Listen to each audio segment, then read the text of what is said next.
سید الانبیاء عظیم الرجال الجود والعطاء ماحی الذنوب والخطا سیدنا و مولانا و ملجانا و مأوانا محمد وعلى آلہ وصحبہ اولی الصدق والصفاء والوفاء اما بعد فقد قال اللہ تبارک و تعالی فی کلامہ المجید اعوذ باللہ السمیع العلیم من الشیطان الرجیم بسم اللہ الرحمن الرحیم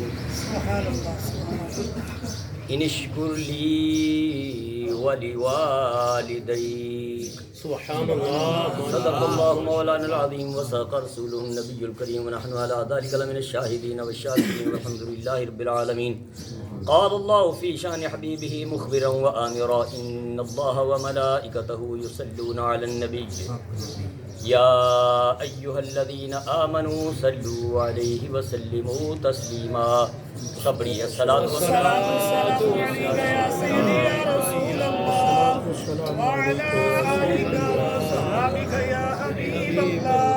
ایسے نہیں بھائی، اول سے آخر تک، دائیں سے بائیں تک جتنے احباب بیٹھے ہیں، جس کو جو درود آتا ہے وہ پڑھ لے، مگر پڑھے ضرور کیوں؟ اس لیے کہ مجھ پر کوئی احسان نہیں کرنا، یہ اپنے خدا اور اپنے نبی کو راضی کرنا ہے۔ سب پڑھیں الصلاۃ والسلام علیکم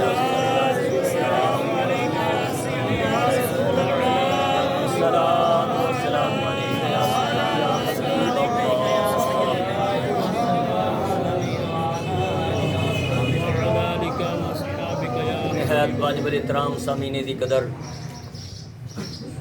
آج کا یہ ہمارا مل بیٹھنا برادرم جناب میاں اللہ دتا صاحب کے کل 7واں کے سلسلہ کے اندر ہے، ایصال ثواب کے لیے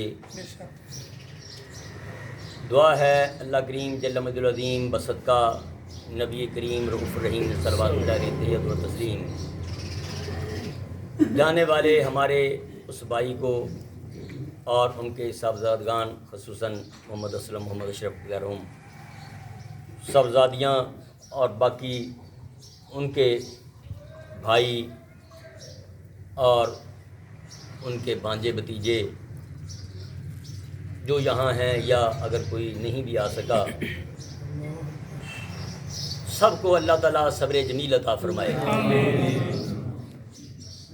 یہ کائنات کے اندر اللہ کا ایک نظام ہے جو چل رہا ہے اور تا قیامت یہ چلتا رہے گا۔ کوئی آ رہا ہے اور کوئی جا رہا ہے، یہ دنیا سے جانا یہ بھی ایمان کے لیے رسول اللہ صلی اللہ علیہ وسلم نے فرمایا کہ یہ رحمت ہے۔ مومن کے لیے یہ دنیا کے اندر رہ کر واپس اللہ کی حضور حاضر ہونا، عالم برزخ کے اندر جانا، یہ بھی اللہ کی ایک رحمت ہے اور یہ تحفہ ہے۔ نبی کریم صلی اللہ علیہ وسلم نے تحفہ فرمایا، تحفہ رحمت ہوتا ہے۔ موت المومن تحفۃ، فرمایا مومن کی موت اس کے لیے تحفہ ہے۔ یہ یقیناً جب کوئی اہم تحفہ جاتا ہے تو پھر اس کی تکلیف بھی ہوتی ہے اور ہر ایک کو اس کے مطابق ہوتی ہے، جتنا اس کے ساتھ اس کا لنک، تعلق، واسطہ، ناتا اور رشتہ ہوتا ہے۔ یقیناً دنیا کے اندر جو رشتے ہیں ان میں سے سب سے اہم ترین رشتہ ماں اور باپ اور ماں باپ کے لیے اولاد، سب سے پہلا یہ سب سے عظیم رشتہ، اس کے بعد بہن بھائی، اجزا و اقارب، رشتہ دار، یہ سارے بڑے عظیم رشتے ہیں۔ مگر ہر رشتے پر، ہر ناطے پر اس بندے کو اتنا ہی دکھ ہوتا ہے، قلبی اعتبار سے اسے اتنی ہی تکلیف ہوتی ہے جتنا وہ گہرا ہوتا ہے۔ جب یہ خون کا رشتہ چھوٹتا ہے تو چھوٹنے کے ساتھ جب وہ قبر کے اندر چلا جاتا ہے بندے کے دل کے اندر جو احساسات پیدا ہوتے ہیں، جو اس وقت تکلیف ہوتی ہے، جو اس وقت اس کی حالت اور کیفیت ہوتی ہے، یہ زبان سے بیان نہیں کی جا سکتی. یہ اسی کو پتہ ہوتا ہے جس کے ساتھ وہ لمحات گزر رہے ہوتے ہیں. پنجابی کی کہاوت ہے، لوگ کہتے ہیں جگہ یہ سردی ہے جتھے اگ بلے. یقیناً باپ کے لیے اولاد کے لیے والدین بہت بڑا رشتہ ہے. اور دنیا کے اندر میں کہتا ہوں، اور اکثر و بیشتر حضرت میں تو یہ کہا کرتا ہوں، لوگ اپنے اساتذہ کے ہاتھ اور پاؤں چومتے ہیں، لوگ اپنے شیخ کے ہاتھ اور پاؤں چومتے ہیں. ٹھیک ہے، چومے چاہیے، مگر اس سے پہلے یہ بات لازم ہے کہ اپنے والدین کے ہاتھ پاؤں بھی چومو. اگر کوئی بندہ اپنے والدین کے ہاتھ پاؤں نہیں چومتا، میں کہتا ہوں وہ منافقت کر رہا ہے. سب سے پہلا قطب وقت جو اس کا ہوتا ہے وہ اس کے ماں باپ ہوتے ہیں. سب سے پہلا قطب اس کے لیے، سب سے پہلا ولی اس کے لیے، سب سے پہلا رحیم اس کے لیے، سب سے پہلا اس پر مہربان جو ہے خدا اور رسول کے بعد سب سے پہلا دنیا کے ناطے کے اعتبار سے اس کا تعلق اور واسطہ جو ہے وہ تیرے ماں اور باپ کا ہے. کوئی کائنات کے اندر چیلنج کرتا ہوں یہ دکھا دے کہ کسی اور کے لیے اگر جائے تو وہ خدا، وہ احکم الحاکمین، وہ پروردگار عالم وہ ناراض ہو جاتا ہے. فرمایا نبی کریم صلی اللہ علیہ وسلم نے، لوگوں جب ماں باپ ناراض ہو جائیں تو پھر رب بھی ناراض ہو جاتا ہے. انسخط الرب، جس نے والدین کو ناراض کر لیا اس نے اپنے خدا کو ناراض کر لیا. جس نے اپنے والدین کو راضی کر لیا اس نے خدا کو راضی کر لیا. والدین بندے کے لیے اتنی عظیم نعمت ہیں کہ دنیا میں اس کا نعم البدل نہیں. اپنے والدین کے ہاتھ بھی چومو، پاؤں بھی چومو. اور یہ میں آپ کو ایسے نہیں کہہ رہا الحمدللہ الحمدللہ الحمدللہ ثم الحمدللہ ثم الحمدللہ، پھر کہوں گا ثم الحمدللہ. اللہ نے مجھے یہ توفیق دی ہے تو حضرت سیدنا عمر فاروق رضی اللہ تعالیٰ عنہ کے حکم کے مطابق مائی آ گئی نا، میرا بیٹا یہ گڑ کھاتا ہے، آپ اسے حکم دے کہ یہ گڑ نہ کھایا کرے. امیر المومنین تھے، اب فرمایا مائی کل آ جانا، کل اس بیٹے کو لے کر آ جانا، آج نہیں. بھائی دوسرے دن آ گئی، بچہ ساتھ ہے، حضور اسے مہربانی فرمائیں اور ہدایت فرمائیں کہ یہ گڑ کھاتا ہے، یہ گڑ نہ کھائے، اسے مہربانی فرمائیں. تو حضرت نے پھر ارشاد فرمایا بچے کو کہ بیٹے تو نے آئندہ گڑ تھوڑا کھانا ہے، زیادہ گڑ نہ کھایا کر، اس سے دانت خراب ہو جاتے ہیں، اس سے فلاں فلاں، بہت زیادہ کھانے سے، تو مناسب مقدار میں کھایا کرو. مائی صاحب نے پوچھا کہ حضور یہ چھوٹی سی بات ہی تو تھی جو آپ نے آج حکم دے دیا کہ بیٹے تو نے تھوڑا کھانا ہے، یہ کل ہی ارشاد فرما دیتے، مجھے آنے کی زحمت نہ ہوتی.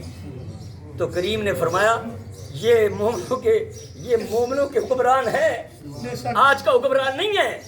خدا کی قسم یہ وہ حکمران ہیں جنہوں نے اپنا پہلے سارا عمل کر کے دکھایا، سارا عمل کر کے دکھایا. آسان بات نہیں ہے. فرمایا مائی کل میں نے کھایا ہوا تھا اس لیے میں نے روکا نہیں، سے خود کھایا ہوا تھا. لما تقولون ما لا تفعلون، کیوں کہوں وہ بات، یعنی کیوں کہتے ہو؟ اللہ فرماتا ہے نہ کہو وہ بات جو تم خود نہیں کرتے. کل میں کھا کر آیا تھا اس لیے میں نے اس کو منع نہیں کیا، آج میں نہیں کھا کر آیا اس لیے منع کر رہا ہوں. الحمدللہ اسی سنت کو ادا کرتے ہوئے جیسے اب بیٹھا ہوں اسی طریقے سے بما جبہ و دستار اپنے والدہ کے قدموں کو چومتا تھا. اور میں کہتا ہوں لوگوں سب سے پہلے جو تمہارے لیے قطب وقت اور قطب زمانہ ہے وہ تمہاری ماں اور باپ ہے. اگر والدین تمہارے ساتھ راضی ہو گئے تو پھر نہ سمجھو کہ کوئی بات غلط رہ جائے گی، نہیں پھر اللہ بھی کرم فرما دے، پھر اللہ بھی راضی ہو جائے گا، وحدہ لا شریک بھی راضی ہو جائے گا. میری ماں روکا کرتی نہیں بیٹے ایسا نہ کرو ایسا نہ کرو ایسا نہ کرو. ٹھیک ہے یہ تمہارا کام ہے، ہمیں ہمارا کام کرنے دیں، یہ تمہارا کام ہے، ہمارا کام ہمیں کرنے دیں. ابو صاحب ماشاءاللہ ان کے بیٹے تھے، انہوں نے بڑی جافشانی کے ساتھ، بڑی محبت کے ساتھ، بڑے پیار کے ساتھ قرآن کریم انہیں حفظ کرایا اور پھر علم دین کے لیے انہیں وقف کیا. ہر بندہ تو نہیں نا اس لیے ہوتا، بندہ وہ ہوتا ہے جس کو خدا چن لے. نیکی کی طرف آنا آسان کام نہیں ہوتا، اور یہ بڑا دشوار رستہ ہے، کھٹن رستہ ہے یہ علم والوں کا دنیا میں رہنا۔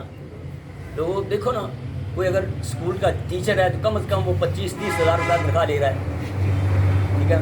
اگر کوئی اس سے ذرا بڑا ہے تو اور زیادہ لے رہا ہے، اس سے بڑا اور کسی اور محکمے میں وہ ہزاروں کے تعداد میں 20,000 سے کم تقریباً عمومی طور پر جو محکمے ان میں تنخواہ نہیں ہے وہ زیادہ اس سے لے رہے ہیں، اور علماء سوکھی روٹی کھا کر بھی اپنا گزارا کرتے ہیں، اور یہ اپنا فریضہ انجام کر دیتے ہیں جو رسول اللہ نے لگا دیا۔ بالکل تھوڑی معمولی تنخواہیں ہوتی ہیں۔ میں اب صاحب سے پوچھ رہا تھا تو وہ بتا رہے تھے مجھے 14,000 کی تھی، 17,000 روپیہ کہہ رہے تھے کہ تنخواہ ہے، اور بیوی بچوں کو بھی پالنا ہے، والدین کے لیے بھی خدمت کرنی ہے، اور پھر باہر ہیں، ادھر نہیں، ادھر بھی اپنا خرچہ ہوگا، ادھر بھی انہوں نے کرنا ہے سب کچھ۔ تو یہ جتنی بھی تکلیفیں پھر آپ سمجھتے ہیں، آپ کو چھوٹے نہیں ہیں، سب صاحب عقل بیٹھے ہیں، ذی شعور لوگ بیٹھے ہیں، بڑے پڑھے لکھے لوگ بیٹھے ہیں، اساتذہ بیٹھے ہیں، میں دیکھ رہا ہوں، آپ سب جانتے ہیں، زیرک لوگ موجود بیٹھے ہیں، اہل علم بیٹھے ہیں، اور دانشور لوگ بیٹھے ہیں۔ آپ جانتے ہیں اس وقت دنیا عالم کے اندر دین کی جو مخالفت ہو رہی ہے، دین سے دوری کے لیے جیسے اکسایا جا رہا ہے، دین کی مخالفت کے لیے جیسے ہتھ کنڈے استعمال کیے جا رہے ہیں، گھنونی سازشیں کی جا رہی ہیں، آج تک اس کی پہلے مثال نہیں ملتی۔ اور پھر ان ادوار کے اندر جب سخت ترین مخالفت دین کی ہو رہی ہے، اس حالت کے اندر علماء نے اس علم کے دین کے جھنڈے کو مضبوطی سے پکڑ کے بلند کیا ہوا ہے، تو میں کہتا ہوں یہ خدا اور اس کے رسول کا کرم ہی تو ہے۔ نعرہ تکبیر، نعرہ رسالت، نعرہ رسالت، حضرت علامہ مولانا قاری صاحب مسعود احمد صاحب فریدی۔ غلطیاں ہر ایک سے ہوتی رہتی ہیں، سکول اور کالجز میں بھی ہوتی ہیں، یونیورسٹیز میں بھی ہوتی ہیں، اور محکموں کے اندر بھی ہوتی ہیں، کہاں نہیں ہوتی؟ مگر آج تک تاریخ گواہ ہے، کسی نے یہ نہیں کہا کہ یہ غلطی فلاں فرد سے ہوئی، اس محکمے کو بند کر دیا جائے، اس سکول اور کالج اور یونیورسٹی کو بند کر دیا جائے، اس یونیورسٹیز کو بند کر دیا جائے، ان سکولوں کو بند کر دیا جائے، ان ہاسپٹلز کو بند کر دیا جائے، ان اور محکموں کو بند کر دیا جائے۔ یہ نہیں کہا جاتا۔ ادھر جب ایک بات کوئی ہو جاتی ہے، ہم یہ نہیں کہتے اس کے حامی نہیں ہیں، ہم کہتے اسے برسرے عام لوگ کر چھپ کر نہیں، برسرے عام سزا دی جائے اور کڑی سزا دی جائے، اسے مینار پاکستان سے گرایا جائے، اس کے ٹکڑے ٹکڑے کیے جائے، اسے تباہ و برباد کر کے رکھ دیا جائے۔ مگر اس کا یہ معنی نہیں ہے کہ ایک نے اگر بے غیرتی کی ہے تو تمام اداروں کو بند کر دیا جائے۔ تمام علماء ایسے ہیں۔ ایک ظالم کی بات میں سن رہا تھا، وہ کہہ رہا تھا، وہ کمینہ شخص کہہ رہا تھا، یہ سارے مولوی ایسے ہوتے ہیں، یہ سارے مدرسے ایسے ہیں، یہ سارے کے سارے دینی ادارے ایسے ہیں، یہ سارے کے سارے خطباء ایسے ہیں، یہ سارے کے سارے ائمہ ایسے ہیں۔ میں کہتا ہوں لعنت ہے اس بندے پر جو سارے کے سارے دین کے خادموں کو، علماء کو برا اور بڑا کہہ رہا ہے۔ ایک تو ہو سکتا ہے، سارے نہیں ہو سکتے۔ ایک مچھی گندی ہو سکتی ہے، پورا جال گندا نہیں ہوا کرتا۔ اور میرے کریم آقا نے فرمایا ہے کہ میری امت کی کثرت وہ کسی ایک عیب پر جمع نہیں ہو سکتی، کسی ایک بات پر، اور اس کی پیروی کرو جو بہت زیادہ ہو، جس کی کثرت ہو۔ اتبعوا سوادن الآصل، بڑی کی پیروی کرو دینی علماء کے لیے اور دینی مدارس کے لیے، جو یہ دین کے قلعے ہیں، یہ دین کی جڑیں ہیں، یہ دین کے اثر ہیں۔ اگر دینی ادارے نہ ہوئے کہاں سے کوئی امام آئے گا، کہاں سے کوئی خطیب آئے گا؟ یہ ان سے آتا ہے، کون دین دے گا؟ وہ ظالم مسئلہ وہ کہہ رہا تھا، وہ کہتے بس اپنے گھر میں ہی اپنے ابو سے جی قاعدہ نورانی پڑھ لے۔ کیسی عجیب بات ہے بھئی، تو اپنے گھر میں سکول کیوں نہیں پڑھتا؟ کیسی عجیب بات ہے۔ لوگوں، ان لوگوں کے بہکاوے میں نہ آؤ، تمہارے علماء ایسے نہیں ہیں۔ ایک آدھا سے اگر غلطی ہو جائے تو انسان ہے، آخر ہوتی رہتی ہے، ٹھیک ہے، اسے سزا دو۔ اور ہم یہ نہیں کہتے کہ چھپ کر دو، کمرے کے اندر پھانسی دے دو، نہیں، برسریام دو، برسریام دو۔ کیوں؟ اس لیے کہتے ہیں برسریام دو تاکہ اسلام کے قوانین ایسے مضبوط قوانین ہیں، اور وہ رسول نے ایسے عظیم بنائے ہیں. سزا دو جی سر عام، اس کی گردن کو کاٹ دو، اس کے ہاتھ کو کاٹ دو، اس کو رجم کر دو. کیوں؟ اس لیے کہ جب برسر عام ہوگا پوری مخلوق دیکھے گی، عیب ختم ہو جائے گا، عیب ختم ہو جائے گا. اور اگر کمرے کے اندر یہاں بیٹھ کر آپ اسے قتل بھی کر دیتے ہیں، کسی کو کیا خبر آپ نے کیا کیا کیا نہیں کیا. اسلام کہتا ہے کہ سزا جو ہے وہ سر عام دی جائے. اور یہ ان ظالموں میں سے ہی ایسے لوگ بھی ہیں جنہوں نے کہا نعوذ باللہ من ذالک، اسلامی سزائیں جو ہے یہ غلط ہیں، ظالمانہ اور جابرانہ کے لفظ انہوں نے بولے ہیں، میں نہیں بولتا. ظالمانہ اور جابرانہ، ایسے ہی نواز صاحب ظالمانہ اور جابرانہ ہیں.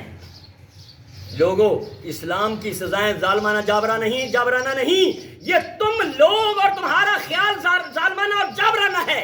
اگر اسلام کے پیچھے چل دو، میں کہتا ہوں، خدا کی قسم اٹھا کر کہتا ہوں، اسلامی قوانین کو ملک میں نافذ کر دو.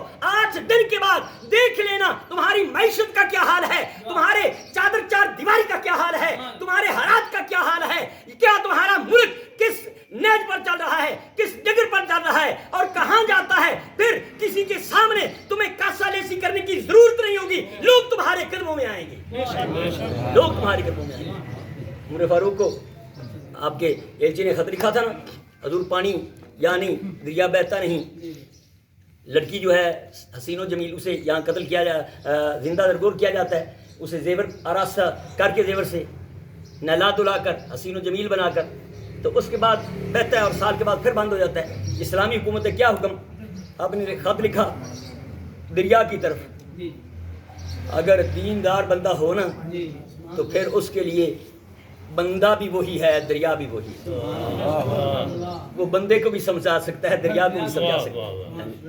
عمر فاروق نے دریا کی طرف خط لکھا، اے دریا اگر تو اللہ کے نام پر چلنا ہے تو چل پڑ، ورنہ عمر کو تیرے پانی کی کوئی ضرورت نہیں.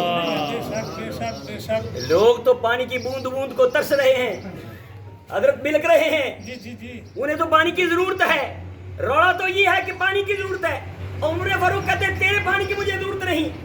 میں نے عالم تخیرات میں سوال کیا، حضور یہ کیا وجہ ہے؟ فرمایا لوگوں یہ نہ سمجھو کہ یہ ظاہریہ ثواب جو ہیں یہی اللہ کے بندوں کے لیے ہیں. نہیں، جہاں سے یہ آتے ہیں ہماری نظر ادھر ہے. اگر یہ بند بھی پڑا رہے ایک نیا دریا ہم آسمانوں سے اور بہا دیں گے. اسی لیے تو زمین پر ترا مارا اور فرمایا زمین اگر عمر نے آج تک تو پر انصاف نہیں کیا تو زلزلہ کر چلتا رہے، ورنہ رک جا.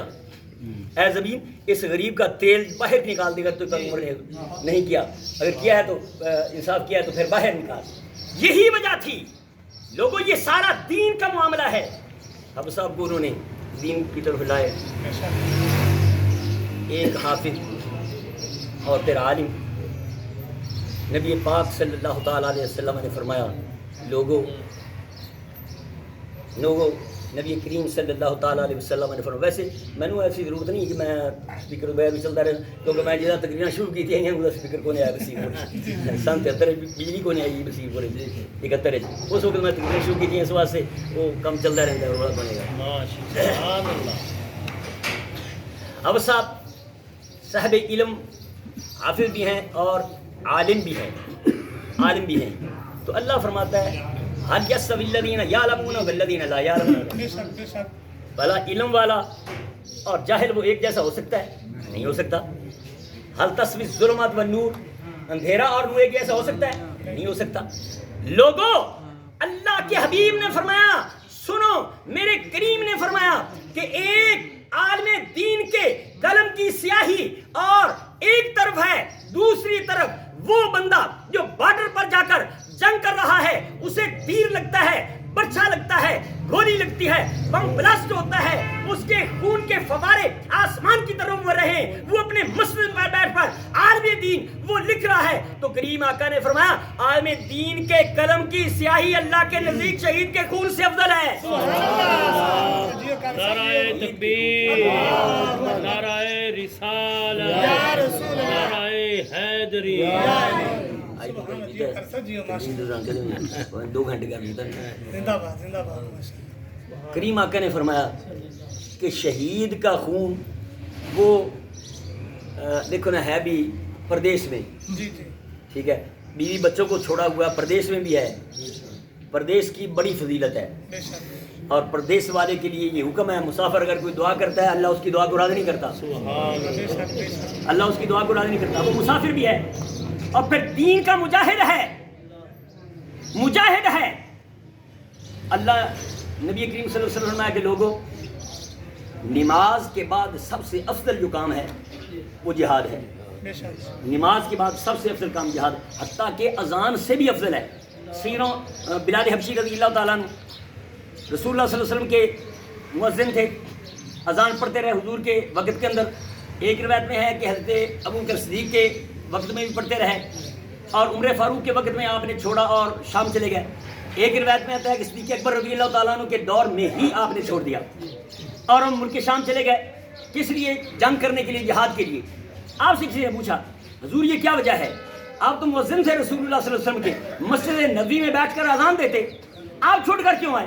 تو آپ نے فرمایا مجھے نبی پاک صلی اللہ علیہ وسلم کی حدیث یاد ہے، کریم آقا نے فرمایا کہ نماز کے بعد سب سے افضل جو کام ہے وہ جہاد ہے، سب سے افضل کام جہاد ہے۔ اب وہ مجاہد جہاد کر رہا ہے، اس کام کو جس کو اللہ کے حبیب نے خدا کی پرستش کے بعد سب سے افضل گردانا ہے، وہ کام کر رہا ہے، اور پھر وہاں وہ مجاہد نہیں رہتا، شہید ہو جاتا ہے، جس کی زندگی کو قرآن نے ثابت کر دیا، احادیث نبی نے ثابت کر دیا۔ ایک طرف وہ ہے، فرمایا نہیں اس کا خون اپنی جگہ پر بڑا قیمتی ہے، پر عالم دین کی سیاہی اس سے زیادہ قیمتی ہے، مت یہ بلیکھے میں رہنا، نہیں عالم دین کی زیادہ عزت و اکرام ہے۔ یہی تو وجہ ہے، کریم آقا نے فرمایا جس نے عالم دین کے ساتھ مصافحہ کیا سبحان اللہ سبحان اللہ فقط صافحانی، جی جی جس نے عالم دین کی زیارت کی، زارانی، میری زیارت کی، عالم دین کی زیارت، نبی مکرم نے فرمایا عام نبی بھی نہیں ہے، سبحان اللہ، نبیوں کے بھی پھر درجات ہیں نا، پھر رسول ہیں، نبیوں کے بعد رسول ہیں، اور 313 رسول کے میں 5 اولو العزم رسول ہیں، اور پھر اولو العزم رسولوں میں سے ایک ہی افضل ہے نا، سبحان اللہ، بے شک ایک ہی افضل ہے جو خدا کے بعد ہے، وہ کریم آقا فرماتے ہیں لوگوں عام نہیں، حضور نے فرمایا من زارنی، ایسے جیسے میری اس نے زیارت کر لی۔ کتنا بڑا مقام ہے علم والے کا، کتنا بڑا مقام ہے دین کے خادم کا۔ پچھلے دنوں میں یہاں کتاب کر رہا تھا تو وہاں کچھ لوگ نا، تو ایک امام مسجد تھا، اس کے ساتھ کچھ باتیں جیسے عام ہوتا ہے، صاف کیوٹنگ ہوئی بیتے جائیں کیوں ہے بیتے کیوں ہے، بڑی گلاں کر دے، تم تنگ کر دے۔ خیر مینوں کسی میں دوست نے دس دیتا، وہ میں اسے گل کر دیں، میں کہ مینوں یہ دسو ایتھے کوئی تہاڈا زمیندار بیٹھا ہے، میں کہا ان کا بجا ہوا کتا تو کوئی بندہ عام آ تے اندر کتے نو لتر مارے گا؟ کہ نہیں جی، میں کیوں؟ انہیں پتا بھی یہ سردار ہے پنڈ چاہے، انہیں پتا یہ سردار ہے تے سردار دے کتے نو بھی کوئی مارے گا، تے میں کہا جڑا رسول اللہ دا گولا ہوے، جو رسول اللہ کا خادم ہے، نوکر ہے، حضور کا گولا ہے، حضور کی خدمت دین کی کر رہا ہے، اس کا مقام کتنا افضل ہے۔ لوگوں ادھر وہ سو جاتا ہے، زاہد ساری رات عبادت کرتا ہے، کریم آقا نے فرمایا اس زاہد کی ساری رات کی عبادت ایک طرف ہے، یہ سو رہا ہے، خراٹے پہ خراٹا لگا رہا ہے، پھر بھی یہ افضل ہے، سبحان اللہ، پھر بھی یہ افضل ہے، اس لیے کہ میرے دین کا یہ سپاہی ہے، بے شک بے شک، میرے دین کی نوکری کر رہا ہے، چوکیداری کر رہا ہے۔ لوگوں یہ وہ علم حاصل کیا حافظ صاحب نے، اور جو عالم اور حافظ ہے قیامت کے دن جب وہ نکلے گا نا میدان میں، جب میدان میں نکلے گا، رسول اللہ صلی اللہ علیہ وسلم نے فرمایا کہ اتفاق سے مجھے بات یاد آ گئی، حضرت جی جی کریم آقا نے فرمایا کہ سب لوگ آئیں گے جتنے بھی نیک تھے، نیکیاں کرنے والے، اللہ فرمائے گا تو بھی چلا جا جنت میں، تو بھی جا، تو بھی جا، تو بھی جا، تو بھی، سارے حاجی نمازی جنت میں جائیں گے۔ جو عالم دین آتا جائے گا اسے اللہ فرمائے گا رک جا یہاں، تو نے نہیں جانا، رک جا، تو نے نہیں جانا۔ تو کہیے اللہ کیا وجہ ہے؟ فرمایا رک جا، ٹھیک ہے دوسرا آ گیا، رک جا رک جا رک جا، اب رکتے جائیں گے، علماء رک جائیں گے، باقی سارے نیک لوگ جنت میں چلے جائیں گے۔ اب کیا ہوگا؟ اللہ کریم علماء کو مخاطب ہو کر فرمائے گا اے علماء کی جماعت جاؤ نہ ذرا میدان محشر کا چکر تو لگاؤ، جو تمہارا تعلق والا ہے اسے لے کر آؤ، تمہارا رشتہ دار ہے، تمہارا تعلق والا، اسے لے کر آؤ۔ وہ جائیں گے، تعلق والے ڈھونڈیں گے، اب ملیں گے، لے کر آ جائیں گے۔ جب آ جائیں گے، یا اللہ یہ لے کر آ گئے، فرمایا انہیں بھی روک لو اور ایک مرتبہ جاؤ۔ یا اللہ کیا؟ فرمایا اب ان لوگوں کو لاؤ جو تمہارے دلی دوست تھے دنیا میں، ان کو تلاش کرو۔ وہ جائیں گے، میدان معاشر کا چکر لگائیں گے، ان فن چکر لگا کر جو بھی ملے گا اسے لے کر آ جائیں گے۔ یا اللہ یہ بھی آ گئے، فرمائے گا نہیں اب بھی نہیں، یہ بھی رک جائیں۔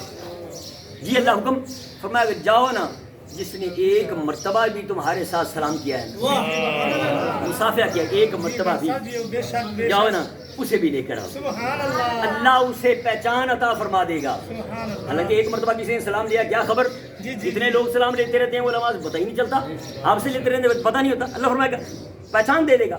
وہ جائیں گے، چکر لگائیں گے، وہ بندہ جس نے ایک مرتبہ بھی سلام لیا اسے ہم لیں گے، پرکھ لیں گے، لے کر اسے بھی آ جائیں گے۔ اللہ فرمائے گا کوئی رہتا ہوتا نہیں؟ یا اللہ نہیں رہتا۔ اللہ فرمائے گا ایسے ہی کرو، آگے تم پیچھے یہ، ان کو لے کر جنت میں جاؤ، ان سب کو لے کر جنت میں جاؤ۔ یہ ہے عالم دین کا مقام اور مرتبہ۔ اب صاحب اس خدمت میں مامور ہیں۔ میں کہتا ہوں اللہ کریم جل مجدہ العظیم ان کے والد کے پتہ نہیں کتنے درجات بلند کرے گا۔ یار یہ تو جو بیان کیے گئے ہیں نا حدیث کے اندر یا قرآن کریم میں بیان کیے گئے، یہ تو ایک رغبت دلانے کے لیے ہیں، ورنہ جو اللہ کا انعام ہے وہ کتنا ہے اس کا کوئی اندازہ نہیں کر سکتا۔ میں تو یہ کہا کرتا ہوں اکثر و بیشتر کہ اللہ کی رحمت کا ایک قطرہ، اللہ کی رحمت کا ایک قطرہ پوری کائنات کے سارے گناہ گاروں کے گناہوں کو بخشنے کے لیے کافی ہے۔ سبحان اللہ بے شک پوری کائنات کے ایمان والے کے گناہوں کو بخشنے کے لیے ایک قطرہ اس کی رحمت کا کافی ہے۔ اور وہ فرماتا ہے نہیں نہیں، جب آئیں گے میں کیا کروں گا؟ میں جنت کے سارے رحمت کے دروازے کھولوں گا۔ سبحان اللہ سبحان اللہ اس بندے کے لیے، کس کے لیے؟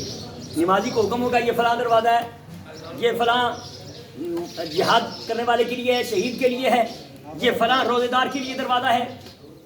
جب وہ بندہ آئے گا نا جو عالم دین، جو ماں باپ کا خادم ہے، خدمت کرنے والا، ماں باپ کو راضی کرنے والا، جب وہ میدان معاشر میں آئے گا، اب جنت کے جانے کے لیے وہ تیاری کرے گا۔ اللہ فرمائے گا جاؤ، ہر ایک کے لیے ایک دروازے کا تعین ہے، تو جس دروازے سے چاہتا ہے داخل ہو جا، سبحان اللہ سارے جنت کے دروازے تیرے لیے کھلے ہیں۔ لوگوں بہت بڑا مقام ہے، یہاں سیرا زرباس ہو سکتی مگر وقت کا تقاضا، اب آپ نے بھی جانا ہے اور کچھ امام مساجد بھی ہیں انہوں نے بھی، اور پھر حالات کو دیکھتے ہوئے مختصری اسی بات پر گفتگو پر ختم کر رہا ہوں کہ ہم سب کو جن کے والدین زندہ ہیں، جن کے والدین زندہ ہیں، وہ اپنے والدین کی خدمت کرو۔ بے شک ڈٹ کے خدمت کو، ایک صحابی تھے تو ان کا وصال کا وقت آیا، رسول اللہ صلی اللہ علیہ وسلم کو خبر ملی، آپ تشریف لے گئے، حضور